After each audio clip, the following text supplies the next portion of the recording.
నువ్వు ఎంత అడగగలుగుతావో చూద్దాం. అంటే సవాలా? ఒక రకంగా అలాగే అనుకుందాం. ఎవరు అడగలేదా? క్రాంతి నా వేరే ఇంటర్వ్యూస్ చూడలేదు, అలా అనుకోని ఆన్సర్ ఇవ్వనా? క్రాంతి నా వేరే ఇంటర్వ్యూస్ చూసాడని ఆన్సర్ ఇవ్వనా? నేను అడిగిన దానికి ఆన్సర్ ఇవ్వండి. స్పెషల్ ఇంట్రెస్ట్ ఉంది రాజకీయంగా, మాధవీలత గారు పైకి రావాలి అన్న తాపత్రయంతో మీడియా ముందుకు వస్తున్నారు అనంటే మీరేమంటారు?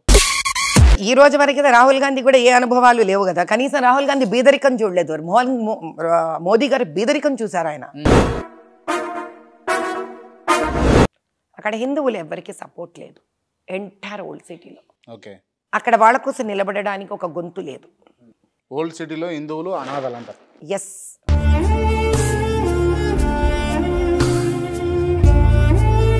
కాబట్టి నేను అక్కడ చూడవలసింది వాడికి 500 రూపాయల కరెంటు బిల్లు కట్టించడం కాదు.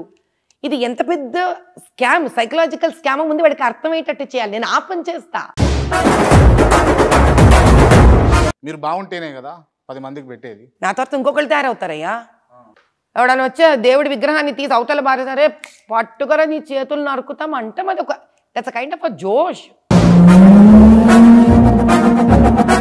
అలా దేవుడు అన్నిట్లోనూ ఎందుకు జన్మించి చూపించాడంటే, బాబు నాకేం లేదరా నాయన, మీరు కూడా ఏం పెట్టుకోకుర్రి. ఎగ్జాక్ట్లీ. కానీ బ్రిటిష్ వారు భారతదేశానికి రావడానికి వాళ్లకు ఎవరు సందు చూపించారు?